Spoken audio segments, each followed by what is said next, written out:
The room was dead silent. Not the kind of silence you get when people are sleeping. This was the kind of silence that happens when everyone in the room is too scared to breathe. 50 dangerous men, all dressed in black, all armed, all powerful, were on their knees. Their heads were down. Their hands were shaking. And at the center of it all stood a young man. He couldn't have been older than 22. His skin was dark and smooth like polished mahogany. He wore a simple white shirt, dark trousers, and a thin gold chain around his neck, the kind of chain that didn't scream money, but somehow said everything. His eyes were calm. Too calm. The kind of calm that comes not from weakness, but from a man who knows exactly how powerful he is and doesn't need to prove it. In front of this young man, kneeling on the cold marble floor of a grand penthouse high above the city of New York, was the most feared man in all of America's underworld. Park Jin-ho, the Korean Mafia Boss. The man people called the Ghost, because no one who crossed him lived long enough to tell the story. Park Jin-ho had never bowed to anyone in his 53 years of life. He had made presidents sweat. He had made generals disappear. He had once looked a Russian crime lord straight in the eye and laughed while the man begged for mercy. But right now, Park Jin-ho was crying. Not small tears. Not the polite kind of tears that a strong man lets fall quietly. These were real tears, the ugly kind, the desperate kind, streaming down his weathered face as he looked up at the young man standing before him. "Please," Park Jin-ho whispered. The words sounded strange coming from his mouth, like a language his lips had never learned to speak. "Please, I am begging you." The young man stared down at him. His expression didn't change. "Where is she?" the young man asked. His voice was low and steady, like thunder far away. You knew the storm was coming. You just didn't know when. Park Jin-ho opened his mouth. "I closed it. I opened it again." And then, a sound rang out from somewhere deep inside the building. A girl's scream. The young man's calm finally broke, just for 1 second, and something terrifying flashed in his eyes. He turned slowly toward the sound. And every single one of those 50 men shifted backward, without even realizing it. But to understand how we got here, we have to go back to the beginning. 3 months earlier, the city of Atlanta was alive the way it always was on a Friday night. Loud, bright, beautiful, and full of stories waiting to happen. Amara Osei was 20 years old, and she was late.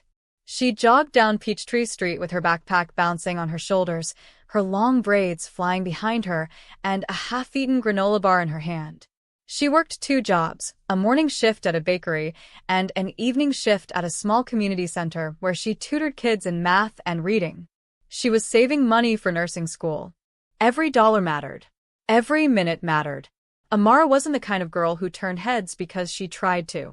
She turned heads because there was something about her. The way she laughed too loudly at her own jokes, the way she always stopped to help strangers with directions even when she was in a hurry, the way her eyes lit up when she talked about something she loved. She was the kind of person who made a room feel warmer just by walking into it. She had no idea that tonight, her entire life was about to change. She was cutting through the parking lot behind the community center, a shortcut she used every day when she heard it. Voices. Angry voices. She should have kept walking. Every smart part of her brain told her to keep walking. But then she heard a smaller voice, a child's voice, crying. Amara stopped. She peeked around the corner of a parked van and saw 3 large men surrounding a young boy. The boy looked about 12. He was pressed against the wall, clutching a small backpack to his chest, his face wet with tears. "Give it here," one of the men growled, grabbing at the backpack. "No, stop, please," the boy cried. Amara didn't think. She never did in moments like these. "Hey," she shouted, stepping out from behind the van. "Leave him alone." The 3 men turned to look at her like she had just said the funniest thing they'd ever heard. "Little girl," the biggest one said slowly, "you need to walk away. Right now." Amara's heart was hammering. Her legs wanted to run. But she planted her feet and raised her chin. "I'm not going anywhere," she said. "I've already called the police." She hadn't. But she pulled out her phone and held it up like she had. The men exchanged looks. And then, from the shadows, Another voice cut through the air. She said, "Leave him alone." It was quiet. Come. Final. A young man stepped forward from the darkness at the edge of the parking lot. He was tall, broad-shouldered, with deep brown skin and eyes that were impossible to read. He wasn't shouting. He wasn't threatening. He simply stood there, and somehow that was scarier than anything else. The three men took one look at him, and something changed in their faces. They let go of the boy. They backed away. And then, without another word, they turned and disappeared into the night. Amara blinked. The boy ran to the young man and grabbed his hand. "Kofi." "I was so scared." The young man, Kofi, looked down at the boy with an expression so gentle it was hard to believe this was the same person who had made three grown men run away without saying a single threatening word. "I know," Kofi said quietly. "You're okay now." Then he looked up at Amara. "Thank you," he said simply. "That was very brave. Or very foolish." A small smile tugged at the corner of his mouth. "Maybe both." Amara laughed before she could stop herself. She would later say that was the moment. That laugh. That was when everything started. Kofi Mensah-Sani was not a normal young man, though he carried himself like one. Back in his home country of Ghana, his family name opened doors that money alone could not open. His grandfather had been a king, not a ceremonial king, but a real one, with real land and real power and real people who answered to him.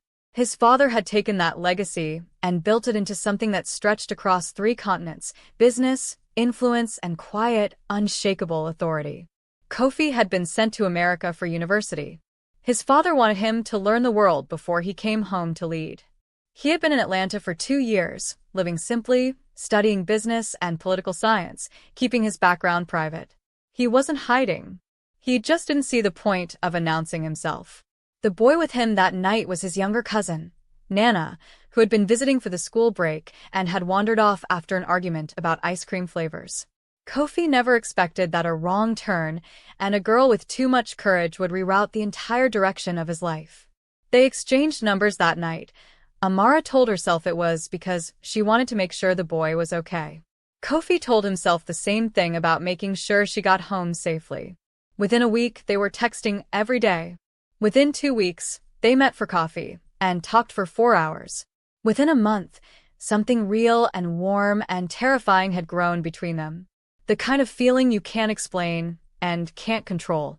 The kind that makes you smile at your phone like an idiot and not even care that people are watching. But unknown to both of them, someone else was watching. Park Jin-ho had eyes everywhere in Atlanta. His operation, drugs, weapons, money laundering through a chain of legitimate businesses, had roots in the city that went back 15 years. And when his scouts reported that a young man named Kofi Mensah-Sani had been seen meeting with certain city officials that Park Jin-ho had been quietly trying to corrupt, alarm bells started ringing. Park Jin-ho did what he always did when something threatened his business. He started digging. And what he found made him very, very interested in the young man from Ghana. And very interested in the girl by his side. The text came on a Tuesday morning. Amara was at the bakery, flour on her hands and a song humming in her throat, when her phone buzzed on the counter.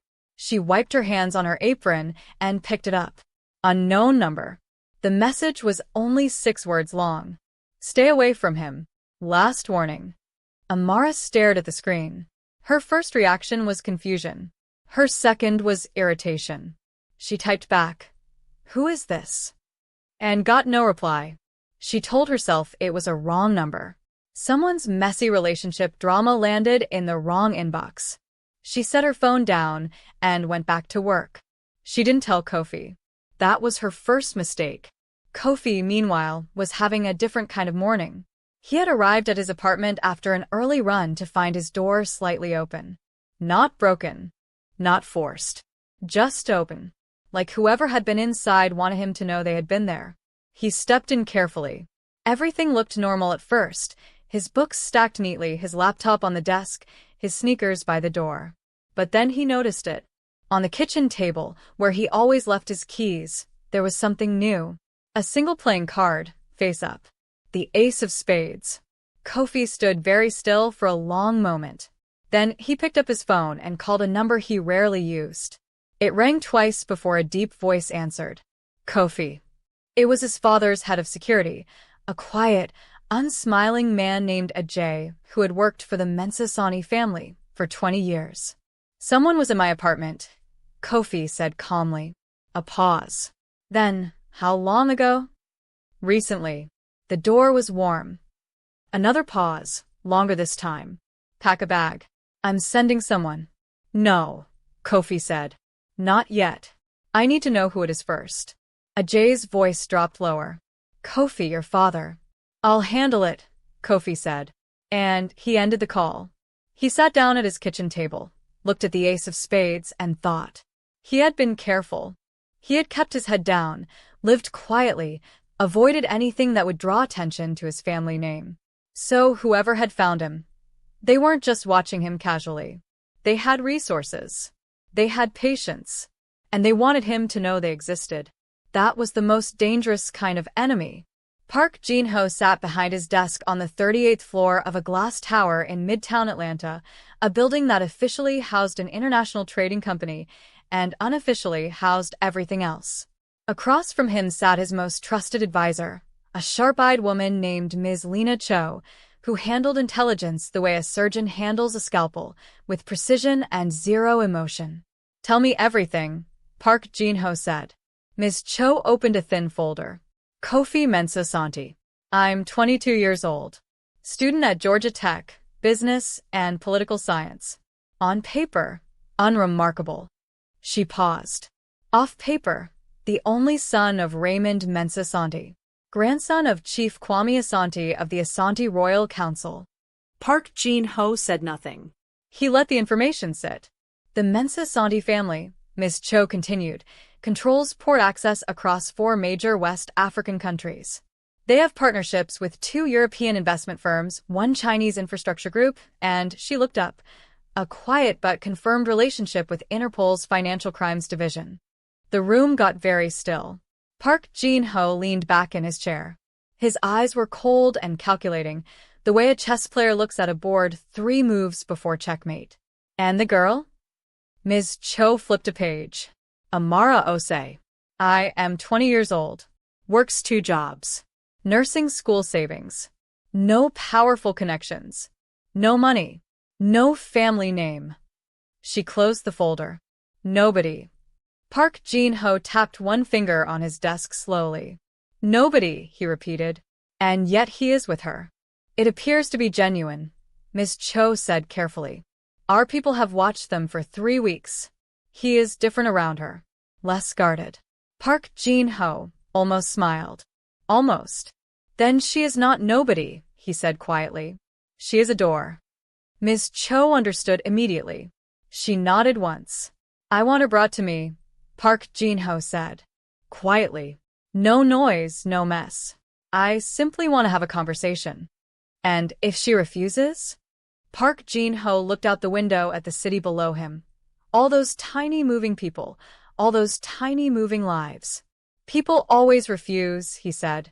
Until they don't. Amara got the second message 3 days later. This time it wasn't a text. She was walking home from the community center at 9 in the evening when a black car slowed down beside her. The window rolled down, and a woman leaned out. Elegantly dressed, red lipstick, calm eyes. She looked like someone's sophisticated aunt. Miss Osei, the woman said. My employer would like to speak with you. Amara stopped walking. Every alarm in her body went off at once. I don't know your employer, she said. You don't need to, the woman said pleasantly. But I think you'll want to hear what he has to say. It concerns someone you care about. A pause. Kofi. Amara's blood went cold. Don't be afraid, the woman said, her voice smooth as silk. This is simply a conversation. You will not be harmed. She held out a small white card through the window. Tomorrow. Noon. The address is on the card. Come alone. The car drove away before Amara could say another word. She stood on the empty street, the white card in her hand, the night pressing in around her. She should have called Kofi. She should have called the police. But the woman's words were circling in her head like a warning she couldn't ignore. It concerns someone you care about. What if Kofi was in danger? What if her going was the only thing that could protect him? Amara looked down at the card and made the decision that would change everything. The address on the card led to a restaurant. That surprised Amara. She had spent all night imagining dark warehouses, cold rooms, men with guns. But the address was for a place called Sora, a sleek, expensive Korean restaurant in Buckhead, the kind of place where the menu had no prices and the waiters wore suits. She stood outside for a long moment, looking at her reflection in the glass door. She had dressed carefully, her best blouse, her cleanest jeans, her white sneakers. She looked exactly like what she was, a young woman from a normal life walking into a world she did not belong in. She pushed the door open. Inside, the restaurant was quiet and almost empty. Soft music played from somewhere invisible. A waiter appeared immediately, like he had been waiting for her. "Miss Osei," he said. "Not a question. Please follow me." He led her past empty tables to a private room at the back. The room had one long table, low lighting, and a single window overlooking a garden. At the head of the table sat a man she had never seen before. But she knew immediately that he was dangerous. Not because he looked frightening, he didn't actually. He was in his 50s, silver-haired, well-dressed, with a calm and almost gentle face. He looked like someone's grandfather. He looked like a man who read books and drank tea and went to bed early. But his eyes told a different story. His eyes were the eyes of a man who had seen terrible things and done worse. "Miss Osei," he said warmly, gesturing to the seat across from him. "Please sit. Are you hungry?" "No," Amara said. She sat down, but she kept her back straight and her hands visible on the table. She wasn't going to pretend this was a friendly lunch. "Who are you?" The man smiled. "My name is Park Jin-ho. I am a businessman." "What kind of business?" "Many kinds." He poured tea into a small cup and slid it gently toward her. "I know you didn't come here for pleasantries, so I will be direct. I know about your relationship with Kofi Mensasani, and I need you to end it." Amara stared at him. "Excuse me? End the relationship?" Park said again, pleasantly, like he was suggesting she try a different coffee order.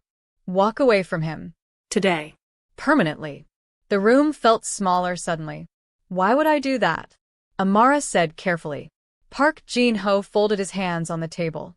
"Because Kofi's family and my business have a conflict developing. A serious one.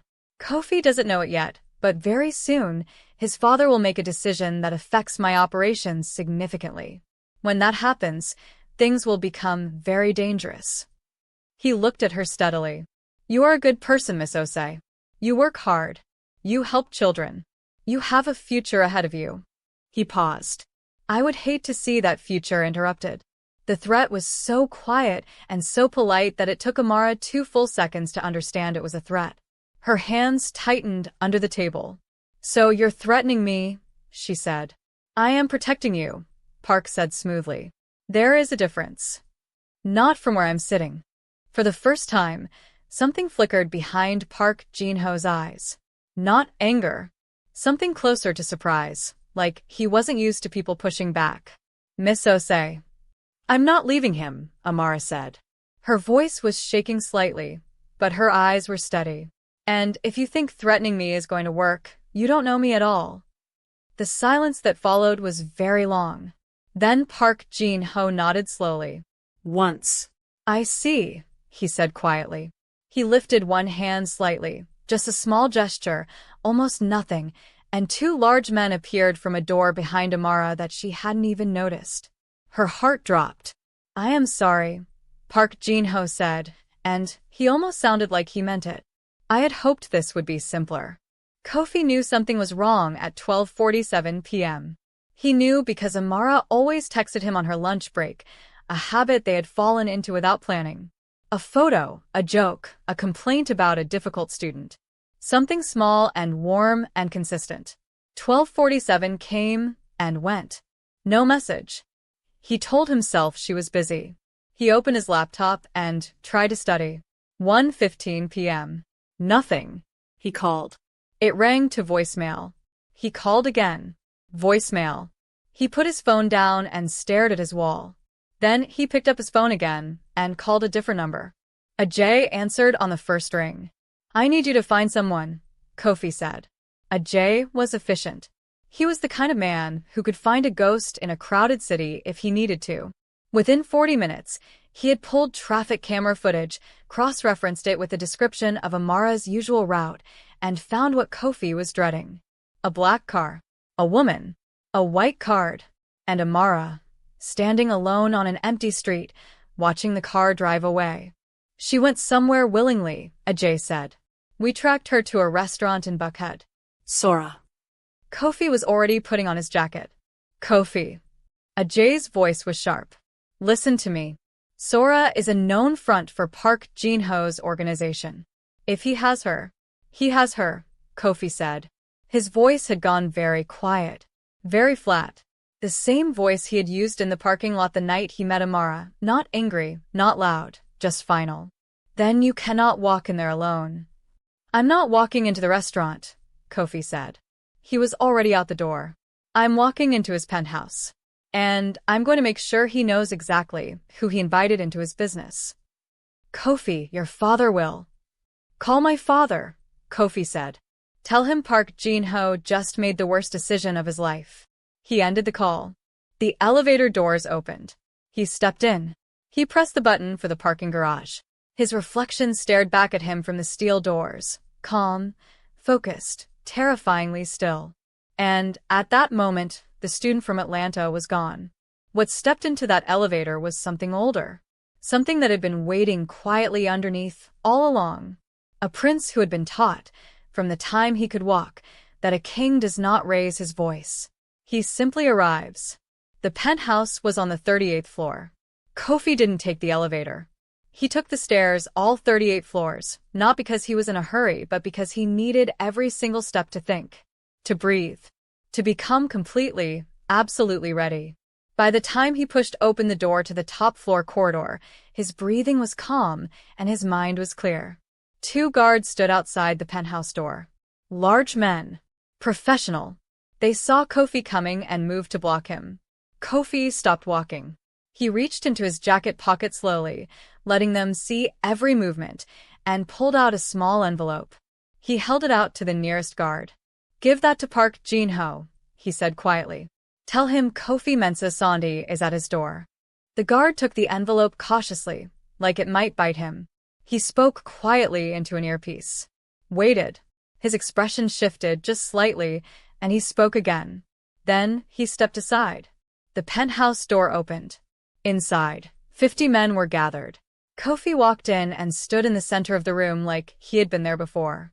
He looked around slowly, taking in every face, every weapon, every exit, and then his eyes settled on Park Jin-ho, who stood across the room with his arms folded and an expression that was trying very hard to look unbothered. "You know who I am," Kofi said. It wasn't a question. Park Jin-ho's jaw tightened slightly. "I know your family name." "Then you know what was in that envelope." A long pause. Park Jin-ho said nothing. But something moved behind his eyes, something that looked uncomfortably close to fear. Inside the envelope was a single document. 1 page. It contained 3 things: the full name and title of Kofi's grandfather.